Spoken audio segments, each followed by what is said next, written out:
Good day, viewers. You're once again welcome to my YouTube channel. As usual, we'll bring you the very best. Breaking news: Simon Ekpa has decided to take charge of his appeal case, coming out currently, and a lot of people the internet is buzzing currently. Simon Ekpa said he wants to take charge of his appeal case in Finland. Biafran evangelist, this is a statement coming from Simon Ekpa himself. What would you have to say? Is it a positive one for the Biafra struggle? Yes, my beloved brother, I remember my humble self. Good morning, good afternoon, good evening, and good night, wherever you're watching us from. Remember my humble self, Biafran evangelist Benjamin Johnson is Sinachi, and now we continue to speak this truth. What Simon Ekpa is about to do is something that I've been expecting from him for a very long time ago. Before now, let's start from the beginning. Take a look at Mazen Nnamdi Kanu case. You know, when Mazen Nnamdi Kanu started, it started with Emeka Ejiofor. Look at the way Emeka Ejiofor, because every lawyer is not only in Nigeria, all over the world, they have an oath. And that oath is something that they must not break, they must not violate. So there are some certain issues that they will not like to step in as a result of their oath. You understand? So he plays Ejiofor now moved, trying to convince Mazen Nnamdi Kanu and to convert him in the side of Nigeria, which led Mazen Nnamdi Kanu to sack him. Now, Ejimako, Aloy, Maswell, and Co., and the rest of which even led to the former Attorney General of Nigeria, of the Federation, even joined the legal team of Mazen Nnamdi Kanu. But being that they have a court to which they belong, and they must not go contrary to their courtism group, so they have to stand to some extent and to some limitations.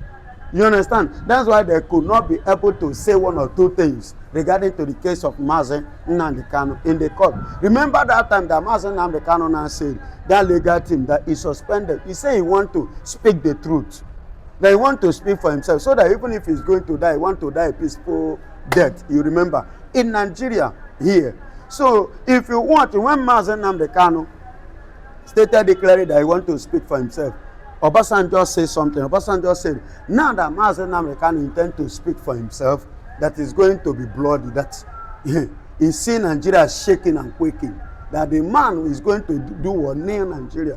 And that is what exactly happened. Remember that time that when he began to call Wike and call Buhari and call Obasanjo and Co., the people that are behind what terrorism act in Nigeria, as at that time that they must appear in the court, which Nigeria use politics and play politics on it. And he himself, when he saw the game that Nigeria played, he decided not to further on that case again, because he saw that they have already concluded, so there is no need again. And they knew what was going, because what happened in Obigbo, it was under Wike terrorism act against the IPOB, the people of Biafrans.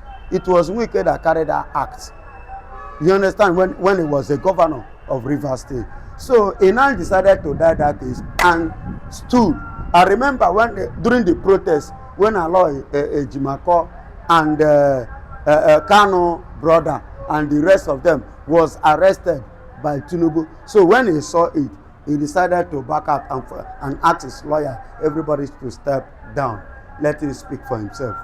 You understand? So our brother, the PM himself, is doing the needful by speaking for himself. Because see, let me tell you, lawyers act according to what they hear from you, not actually what they themselves knows or what they're supposed to, or what they're after all. Is it not Simon Ekpa that is having the case? Is the one that they accused of a particular crime and of a particular matter, based on some certain issues, things that they believe that he went wrong, even as their own citizen.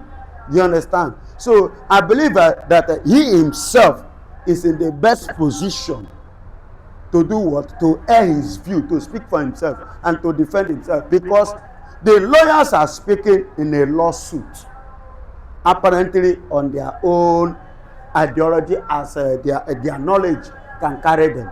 And there are more to what is in this matter. And you know, lawyers can twist matter just the same way court carry issues and the police. So, but to you, they say he that wear his shoe knows where he's itching him. So it's Simon Ekpa that knows exactly what the problem is and knows what he's facing and what is actually means on the things they accused him of. The lawyers didn't know this. And what prompted Simon Ekpa to the platform of which they used to accuse him? The lawyers were not there. He was the one that knew what pushed him, what motivated him. Do you understand? So he has to speak for himself, because moreover, self-determination is never a crime in anywhere in the world. And moreover, the man you accuse of being a terrorist or sponsoring terrorists, please, and remember they accused him again that a particular amount of money that entered into Biafran in exile, pause. And looking at the file, I believe that they are going to bring up the file, and they will check into the file. Did you see Simon Ekpa's signature? Which I don't think that the lawyers have gone deep to this extent. His signature was not there in order to approve that he actually received such amount of money, which Nigeria used to accuse him of, that the Alexandra Stop and the IT police have to intervene. Do I understand? Did you see any such? So he has to speak for himself. It's very, very necessary. They need to hear him. They need to hear his opinion. It's very, very important, because he never involved in such. Then why are you people now using it against him? And the freedom fighting, the thing that you accuse him of, have you ever since Mazen Kanu was kidnapped from Kenya, Simon Ekpa now in a prison, that thing you accused him of being responsible, have you been able to solve it? Has Nigeria solved it? You, Finland, have you people solved it? Have you helped Nigeria to solve it? Rather, the thing is increasing on daily basis. And this is something you accuse him of, that he is the one sponsoring it. And in the very place you say that he was the one sponsoring, there is peace over there. Ever since, yet you people are still, Nigeria is still deploying soldiers to that same axis. Where serious problem is, you know. So they need to ask Nigeria a question. Finland need to, Simon Ekpa need to ask Finland government a question. Their court, you need to ask them a question. Because the purpose at which you arrested him and the thing that you accused him of, have you been able to solve it? Has Nigeria solved it? Because keeping me here, as in Simon Ekpa, holding him, if actually is the one responsible for that accusation, is the chief thing of the problem, of the challenge, is the one, you know, the chief pioneer, the emperor of everything. I believe by now, all these things should have died down. This killing should have died down. Raping should have died down. Kidnapping should have died down. But why is it increasing on daily basis in Nigeria if he's the one? So he need to, and because I didn't see his lawyers coming up in a, you know, in this triggering mood to ask all these kind of questions regarding to his case. So he has to, it's the right thing. Let him stand up and speak up. If Kano did not speak out, Kano wouldn't have attracted the people that matter into this matter now.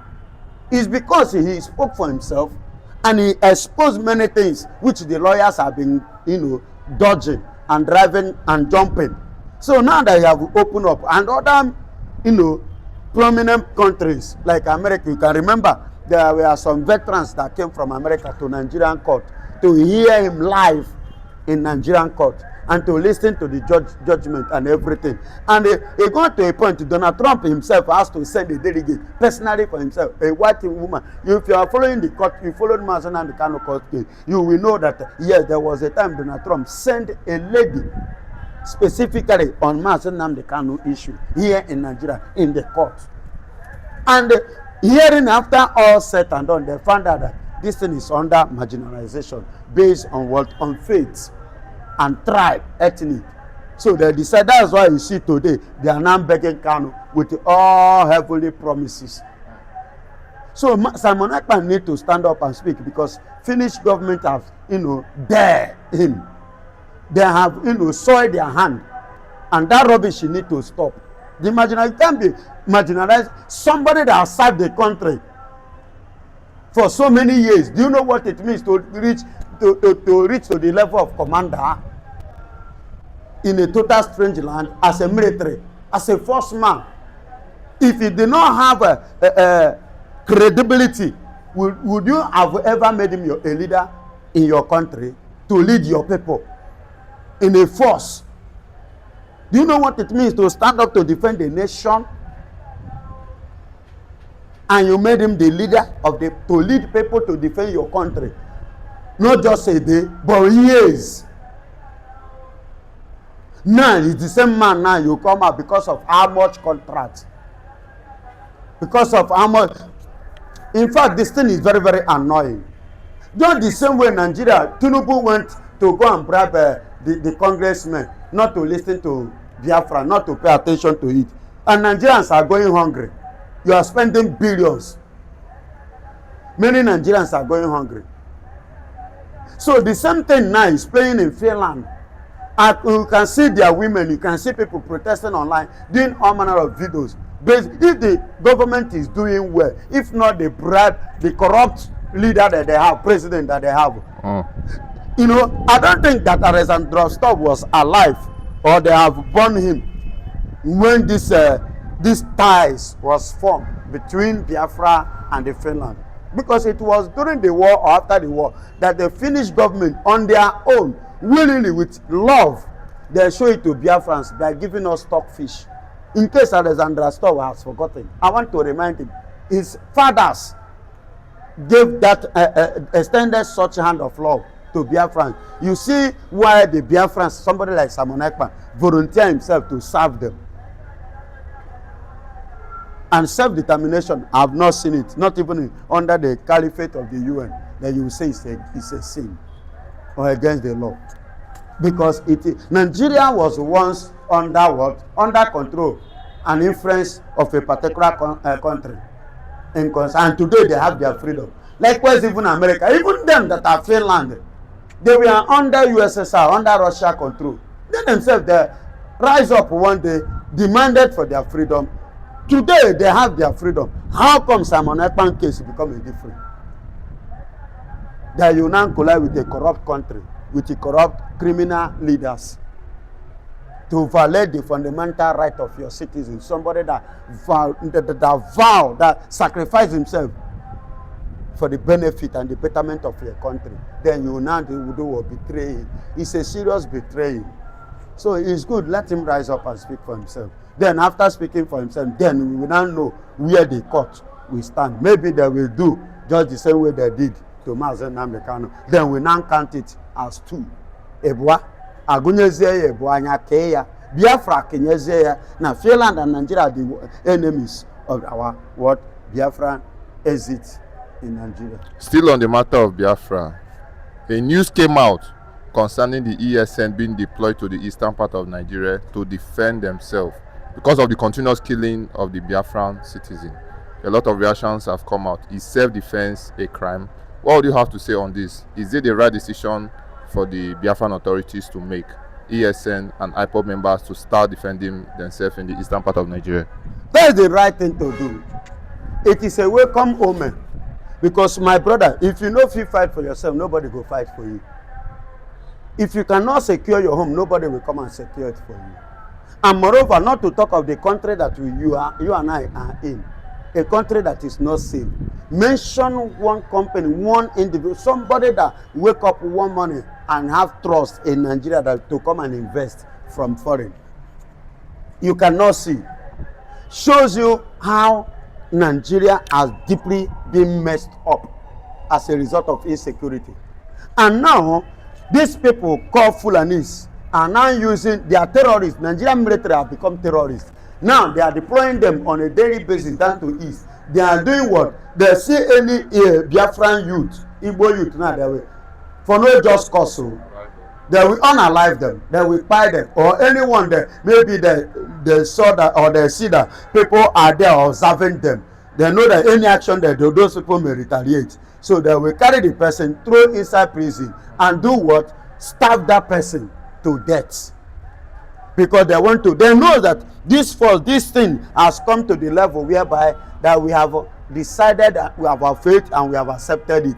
We are not going to continue like this within Nigeria. We are going. So they are looking for all possible means to reduce us in population, most especially in that useful strength, ability. You see what they are doing? So it is a good welcome movement. ESN should rise up and defend their territory, so that you can expose us to cage and bondage, unalive us secretly. Do you know how many Biafrans, how many Igbos that have died that you can't trace, in a cold blood that you can't trace? Take a look at the whole general Mba even call for help in the army. Up to today, what happened? Because he's an Igbo man, he was killed. Up to today, what has Nigerian military do? Nothing. They are just busy covering it. Government nothing. Is that the people or the government or the country or the nation you want us to come and serve? No, I'm asking. Is that the kind of country you want me to come and serve? Or you want my younger ones to come and serve? Or you want me to encourage my younger ones or my own children, upcoming children, to have trust and belief to come and serve, or confidence to serve? It's not possible. A country that don't value their citizens, a country that don't value their police, a country that don't value their military, their uniform men, a country that don't value life, is that the country you want me to come and serve and sacrifice myself for? No, they don't want it. But to come to think of it, please, why is it that these people always give us opportunity recruiting the East, recruiting Biafrans only in the military and police? They are not recruiting us in oil well. They are not recruiting us in that is NNPC now, that is oil well. They are not recruiting us. Epic people may not come. OPEC may not come recruit us.